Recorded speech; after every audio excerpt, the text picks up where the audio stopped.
तो सबसे पहले आज हमारा प्रेसिडेंट ताना दोजी और रितुम ताली ने आज हम दोनों, मेरा असिस्टेंट एजुकेशन सेक्रेटरी और हम दोनों को हायर एंड टेक्निकल में भेजा।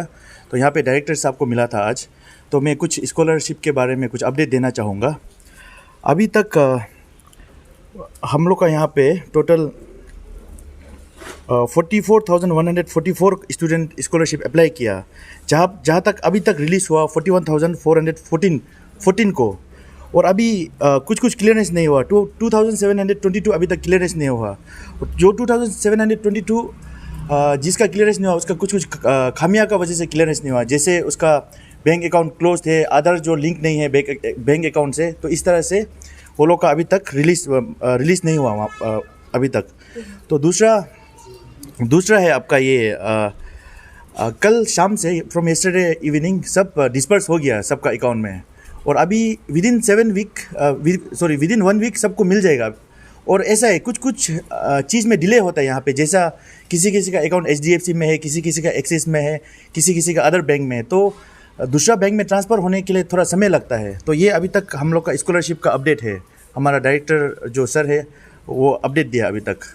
जी, आपने जैसे कहा कि बैंक या आधार कार्ड का कुछ मिस्टेक्स हो के उन लोगों को अभी तक स्कॉलरशिप नहीं मिल रहा है, इस पे स्टूडेंट्स लोगों को आप कुछ मैसेज देना चाहोगे?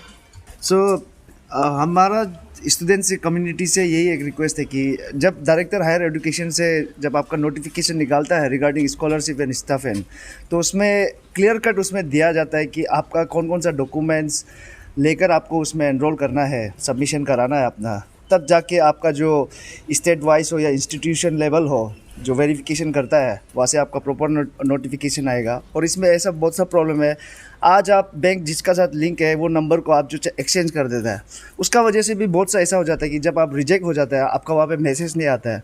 और डायरेक्टर NSP का द्वारा से जिसका भी रिजेक्ट होता है उसको ऑलरेडी एक मैसेज देता है, लेकिन ड्यू टू आप अपना सिम चेंज कर देता है या बैंक अकाउंट चेंज कर देता है, तो उसमें उसका वजह से आपको मैसेज बराबर नहीं मिलता है।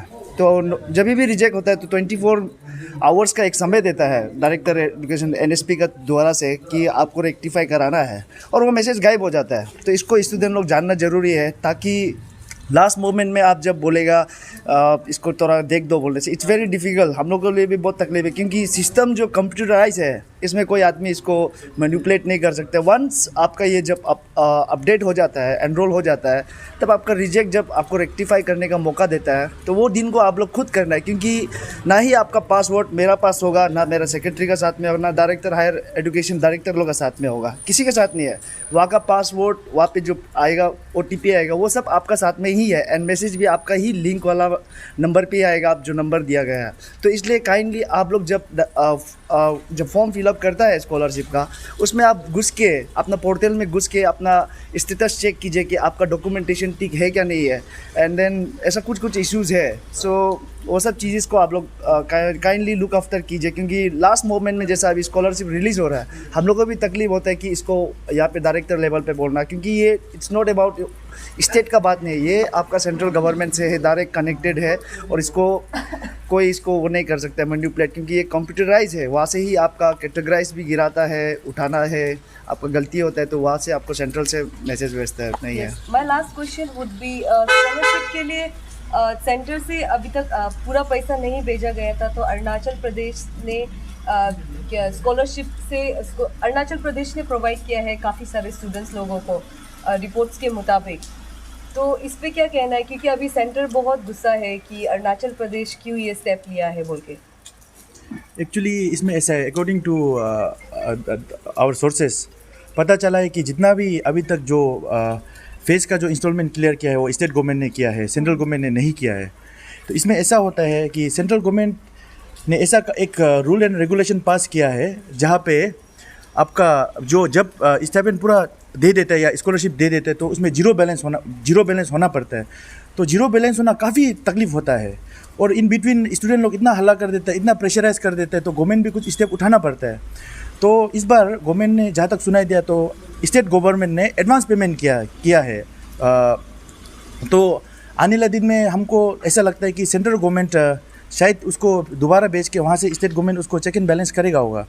ये कई सोर्सेज का थ्रू पता किया है। अभी तक इसका हम लोग को भी टोटली पूरा कंफर्मेशन नहीं है। अगर पूरा कंफर्मेशन मिल जाएगा तो आप लोगों को हम लोग जरूर बताएगा इसके बारे में। काम का कोलाइड हो रहा है अरुणाचल में, इस पे अभी अप्सू ने क्या काम किया है अभी तक? एक्चुअली आज सुबह मैंने डेविड पाटिन सर जो जॉइंट रजिस्ट्रार है राजीव गांधी यूनिवर्सिटी का, वो काफ़ी पॉजिटिव है जब स्टूडेंट का हित को लेकर के। सबसे पहले बात ये कोलाइड क्यों हो रहा है जानना बहुत ज़रूरी है। अप्सू इलेक्शन जब हो रहा था तो समय कम मिला बोल के सब लोग प्रोटेस्ट में लग गया। वहाँ पे प्रोटेस्ट का कारण एक एग्ज़ाम वो लोग पोस्टपोन कर दिया। पोस्टपोन करने का वजह से आज ये प्रॉब्लम आ रहा है।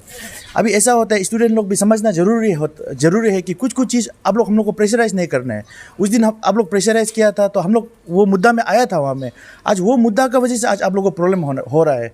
तो मैं आने वाले दिन में भी आप लोग सब स्टूडेंट कम्युनिटी से मैं रिक्वेस्ट करूँगा कि कुछ प्रेशर ग्रुप को भी ऐसा प्रेशर दीजिए कि वो जेन्युइन हो।